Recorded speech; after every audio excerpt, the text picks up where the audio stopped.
Hello बच्चों, कैसे हैं आप सब लोग। आई होप आप बहुत अच्छे होंगे। और जैसा कि सेकेंड राउंड के अलॉटमेंट का जो रिज़ल्ट है वो भी आपके सामने है। बहुत सारे बच्चे एडमिशन ले चुके होंगे। ऐसे सभी बच्चों को कॉन्ग्रेचुलेशंस जिनका कॉलेज जो चाहते थे वो अपग्रेड हुआ है। साथ ही उन बच्चों को भी बहुत ज़्यादा कॉन्ग्रेचुलेशंस जिनको फ्रेश कॉलेज अलॉट हुआ है और वो अब अपने सपनों को पूरा करने जा रहे हैं।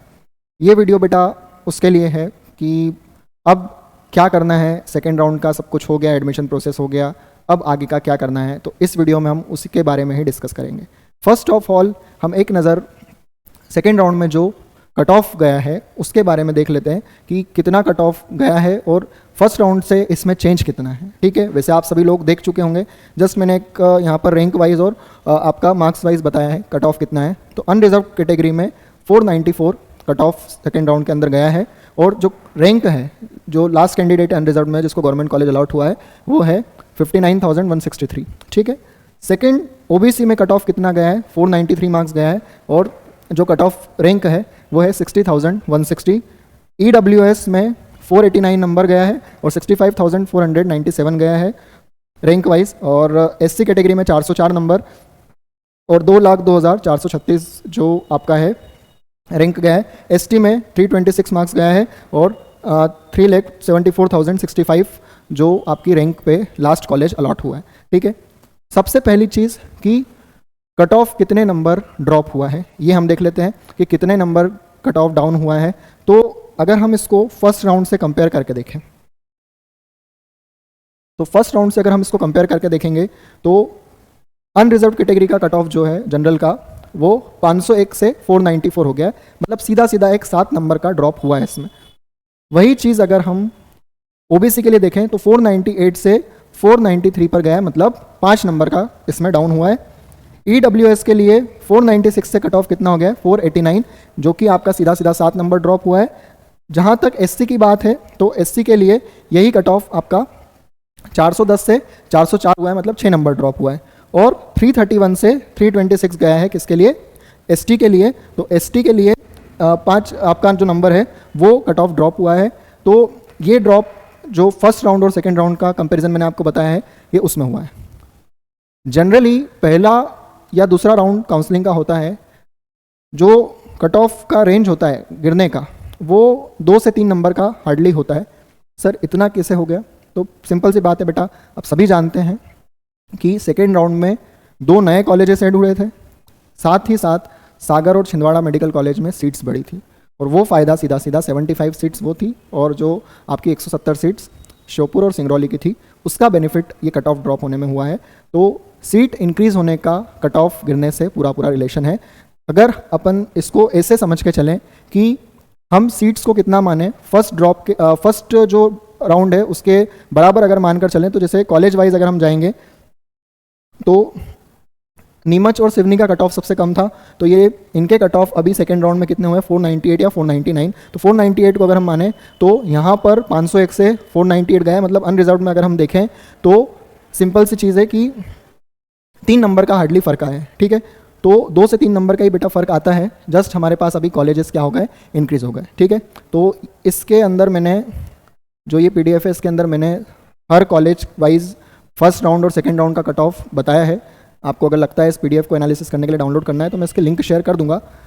अभी का जो इसमें आगे का गणित है वो आपको कैसे समझना है, तो कट ऑफ तो बेटा मॉपअप में अगर आप बात करेंगे कि जैसे फर्स्ट राउंड से सेकेंड राउंड में 5 नंबर, अगर 5 से 6 नंबर 7 नंबर जो कट ऑफ ड्रॉप हुआ है, अब आप मॉपअप में उसकी उम्मीद मत रखना। उसका कारण क्या है, कारण आपके सामने स्पष्ट है कि अब सीट नहीं बढ़ने वाली है, तो अब आप इतने नंबर की उम्मीद रखे बिना।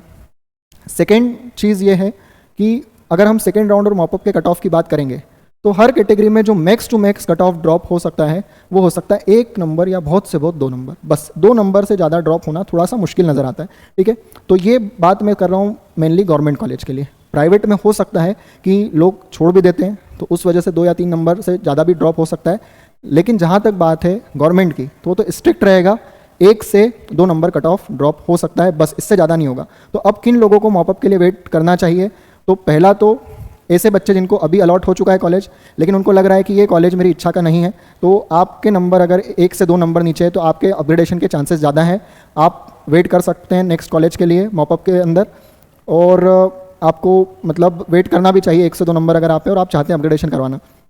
अगर आपका जो रेंज है वो इससे ज़्यादा है, अगर आपके मार्क्स में डिफरेंस 1-2 नंबर से ज़्यादा है, तो बेटा फिर अननेसेसरीली वेट करने से कोई सेंस नहीं। आप अपग्रेडेशन के लिए बिल्कुल भरिए, लेकिन आप इसको फाइनलाइज करके चलिए कि लगभग ये जो कॉलेज हमको अलॉट हुआ है यही हमारा फाइनल कॉलेज है, अब कॉलेज अपग्रेड होना थोड़ा सा मुश्किल है, ठीक है। तो अपग्रेडेशन वाले बच्चों के लिए ये बात है। जहाँ तक फ्रेश अलॉटमेंट के लिए जो बच्चे वेट कर रहे हैं, तो मॉपअप में जो वेट करना चाहते हैं उनके लिए भी मैं बता दूं कि गवर्नमेंट कॉलेज के लिए तो बेटा यही रहेगा कि अगर आप अभी अनरिजर्व कैटेगरी में कहीं ना कहीं 493 नंबर पर हैं, तो आपके चांसेस हो सकते हैं कि आपको कॉलेज मिल जाए मॉपअप में। लेकिन 493 से अगर 492 तक जाओगे आप तो शायद ना मिले। तो ऐसे बच्चे जिनके 493 या 492 भी नंबर है, तो वो कुछ वेट कर सकते हैं, जस्ट वेट कर सकते हैं, मिलने के चांसेस बहुत कम है। तो हो सकता है 1 नंबर ड्रॉप हो कट ऑफ, ठीक है। ये अनरिजर्व की बात है। बाकी कैटेगरीज में भी इसी तरह से 1 या 2 नंबर का आप डिफरेंस मानकर चलें। ये मैंने 2 नंबर जो बोल रहा हूँ, ये बहुत उस स्थिति में मैक्स टू मैक्स बेटा बहुत मुश्किल है 2 नंबर ड्रॉप होना, है ना। जहाँ तक प्राइवेट के लिए बात है, तो बेटा प्राइवेट में हो सकता है ये 2 नंबर कितना हो जाए, 3 या 4 नंबर हो सकता है। तो ऐसे बच्चे जिनके सेकेंड राउंड के कट ऑफ से प्राइवेट के अंदर मतलब प्राइवेट के लिए जो चाह रहे हैं, जो मेधावी में एलिजिबल है और उनके प्राइवेट के कट ऑफ से 2-3 नंबर 4 नंबर कम है, वो लोग वेट कर सकते हैं, स्टिल चांसेस बन सकते हैं, है ना। जहाँ तक बात है मॉपअप के बाद क्या होगा, तो मॉपअप के बाद जो वैकेंसी बचती है तो स्ट्रे वैकेंसी राउंड होता है ना, तो वो भी आप कर सकते हैं। जहाँ तक मॉपअप तक सारे एडमिशन्स फाइनलाइज हो जाएंगे और जिन बच्चों को अभी मिला है और जिनका नंबर अभी मिलने के बाद जो कट ऑफ रेंज से ज़्यादा डिफरेंस है, उस पर्टिकुलर कॉलेज के कट ऑफ रेंज से 2 या 3 नंबर से ज़्यादा का डिफरेंस है, वो इसी कॉलेज को फाइनल मानकर चलना, ठीक है। जहाँ तक जो मैं बोल रहा हूँ 4 नंबर की रेंज गवर्नमेंट प्राइवेट सबका अगर मैं ओवरऑल बात करूँ, तो बेटा जो गवर्नमेंट के लिए 4 है मेडिकल कॉलेज और 2 नंबर से मैंने आपको बता दिया कि ज़्यादा का डिफरेंस है। आप अपनी फ्रेश प्लानिंग कुछ कीजिए, चाहे वो फिर ड्रॉप लेने की हो या फिर इस फील्ड को स्विच करने की हो, आप वो प्लानिंग कर सकते हैं। क्योंकि अब अगर आप इसको फिर से अटेम्प्ट करना चाहते हैं नीट को, तो 7 महीने का समय रह गया है, 7 महीने का समय कम होता है, ठीक है। और जो बच्चे इसको स्विच करना भी चाहते हो, तो वो शायद अब तक कर भी चुके होंगे, या तो किसी प्राइवेट मेडिकल कॉलेज में एडमिशन लिया होगा या फिर आयुर्वेदिक वगैरह में एडमिशन लिया होगा, तो वो आप कर सकते हैं। बाकी बेटा समय कम है, तो उसको आप समझिए, जितना जल्दी हो सके आप अपना डिसीजन बनाइए।